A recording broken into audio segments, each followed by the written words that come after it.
Citoyennes, citoyens, bonjour et bienvenue dans Dernière Nouvelle des Étoiles. Il y a 7 ans, lorsqu'on a démarré cette chaîne, l'entreprise américaine SpaceX commençait doucement à monter en cadence avec son lanceur Falcon 9. Déjà, elle nous parlait d'une fusée géante et réutilisable qui permettrait la colonisation de Mars. À l'époque, il n'y avait pas grand monde qui y croyait. On avait régulièrement le droit à de belles animations 3D, mais le défi technologique paraissait insurmontable. Au cours de ces 7 dernières années, SpaceX est cependant devenu un géant du spatial. C'est même l'acteur numéro 1 de la planète et de loin. L'idée d'une fusée géante et réutilisable, le Starship, n'est plus une idée fantasque, mais un programme de développement bien avancé qu'on suit mois par mois. Ce jeudi, le Starship va tenter pour la 3e fois d'atteindre l'orbite.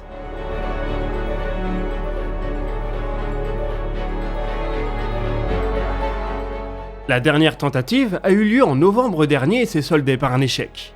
Le premier étage a connu des problèmes d'alimentation en oxygène liquide qui l'ont fait exploser. Et le second étage a tenté une opération de purge de réservoir qui a eu le même résultat.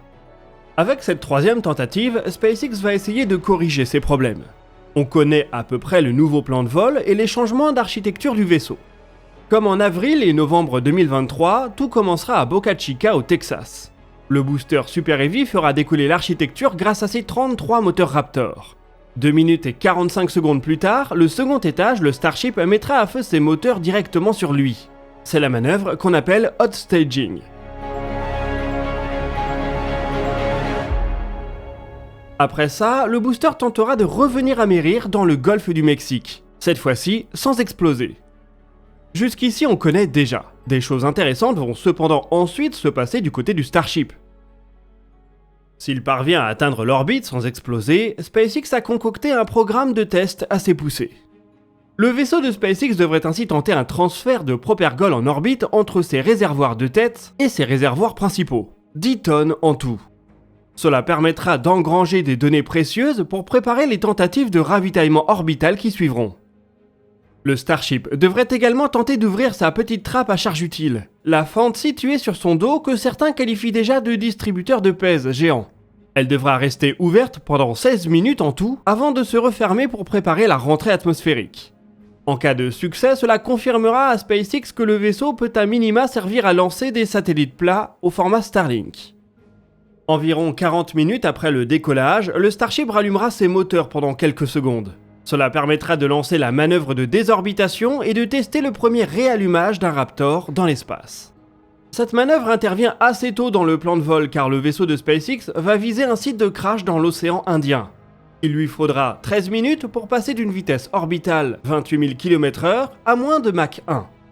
La mission dans son ensemble, en cas de succès bien sûr, devrait durer un peu plus d'1 heure.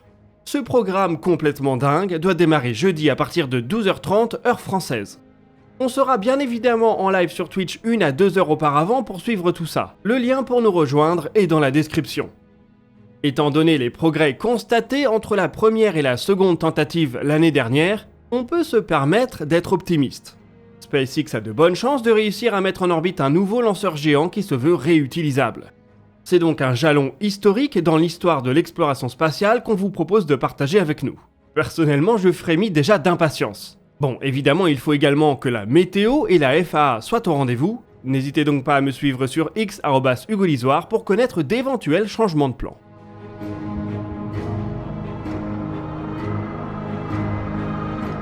Pour parvenir à remplir cette mission, le lanceur évolue. Le plus gros changement concerne le contrôle d'orientation des moteurs du Starship. Il s'appuyait jusqu'ici sur des actionneurs hydrauliques. Pour le vol de jeudi, ils seront électriques. Ce changement avait déjà été implémenté sur le booster lors du dernier vol. On constate également de nombreuses petites modifications sur la disposition des tuiles thermiques, des antennes ou des échappements servant à purger les différents réservoirs. On vous détaillera tout ça dans l'heure qui mènera au live de jeudi. En cas de succès, le Starship pourra doucement se préparer au programme HLS qui l'amènera à se poser sur la Lune d'ici quelques années. Après ça, SpaceX a toujours Mars dans le viseur et on a même appris la semaine dernière que le vaisseau pourrait être mis en rotation lors de ses transferts vers la planète rouge pour créer une faible gravité artificielle. Si ce n'était pas SpaceX qui parlait, on aurait tendance à y voir des promesses sans grand fondement.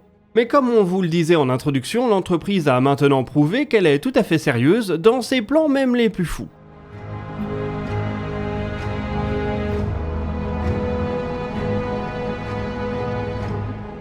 Vous le savez probablement, le Starship n'est pas le seul vaisseau qui va contribuer à ramener des humains sur la Lune dans le programme Artemis. Blue Origin développe une autre solution, un atterrisseur qui s'appelle Blue Moon. Il doit notamment servir à partir de la mission Artemis 5. La semaine dernière, l'entreprise du patron d'Amazon a fait une annonce étonnante. Un de ses dirigeants a déclaré que le premier prototype de Blue Moon allait tenter un alunissage en 2025, d'ici 12 à 16 mois. Il s'agira d'un premier prototype, le Blue Moon Mark I. Dans cette version, Blue Origin souhaite le faire voler 2 fois vers la Lune. L'entreprise passera ensuite à la version Mark II qui sera capable de transporter des humains. Le vol de 2025 est conçu pour tester le moteur BE7, les méthodes d'alunissage de haute précision, les télécommunications, l'avionique et la gestion des ergols cryogéniques. On imagine que cette mission sera lancée par la fusée New Glenn qui devrait être opérationnelle d'ici là. Il paraît en revanche optimiste de penser que le 6 Lunar Transporter de Lockheed Martin sera également prêt. Ce sera donc probablement un alunisseur plus léger que celui d'Artemis 5 qui fera cette mission.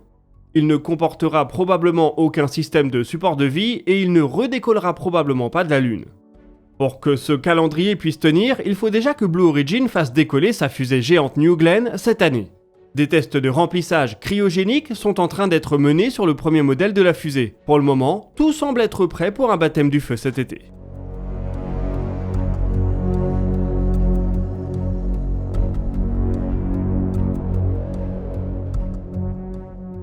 Toujours dans le spatial américain, on est en train d'assister à la renaissance de Stratolaunch et de son avion géant. L'entreprise, fondée par Paul Allen, a connu une histoire mouvementée. Elle devait à l'origine lancer des fusées aéroportées et s'est depuis reconvertie dans l'hypersonique. Un premier test a donc déjà été mené le 9 mars avec le véhicule d'essai Talon A1. Il a permis d'atteindre des vitesses approchant Mach 5. Le prochain vol devrait mettre en œuvre un véhicule réutilisable. Par la suite, Stratolaunch devrait revenir sur ses premiers amours en développant un avion spatial réutilisable. Il faudra cependant certainement de nombreuses années avant d'en arriver là.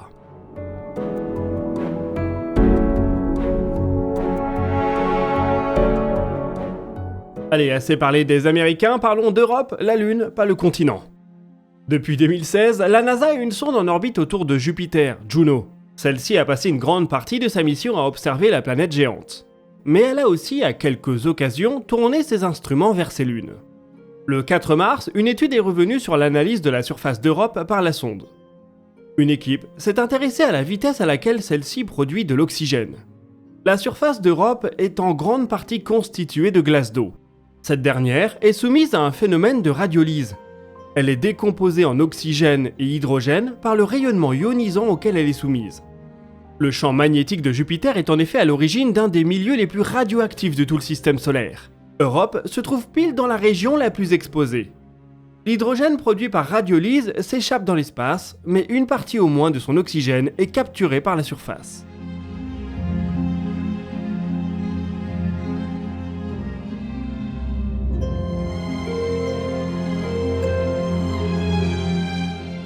Cet oxygène est ensuite peut-être ramené vers l'intérieur de la Lune, là où se trouve un océan liquide. Comprendre à quelle vitesse Europe produit de l'oxygène est donc crucial pour savoir à quel point son océan est habitable. Avant l'observation menée par Juno, certains modèles estimaient que la Lune produisait ainsi une tonne d'oxygène par seconde. Les mesures réalisées par la sonde américaine relèvent cependant un rythme bien moins soutenu. Europe ne produirait que 12 kg d'oxygène par seconde. Il n'est pas certain qu'il existe effectivement des mécanismes permettant à cet oxygène d'être réintégré dans les profondeurs de la Lune et dans son océan.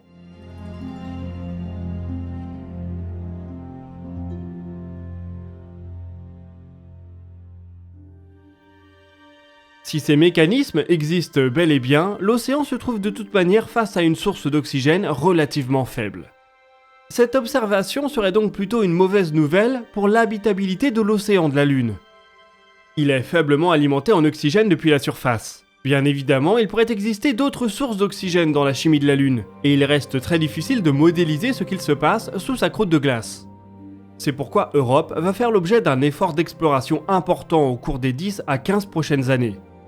La sonde américaine Europa Clipper va lui consacrer la presque totalité de sa mission. Elle sera aidée dans cette tâche par la sonde européenne JUICE. Toutes deux devraient être capables d'affiner grandement les mesures faites par Juno et d'apporter des indices supplémentaires. On devrait donc d'ici une dizaine d'années être beaucoup mieux renseigné sur l'habitabilité potentielle de l'océan d'Europe.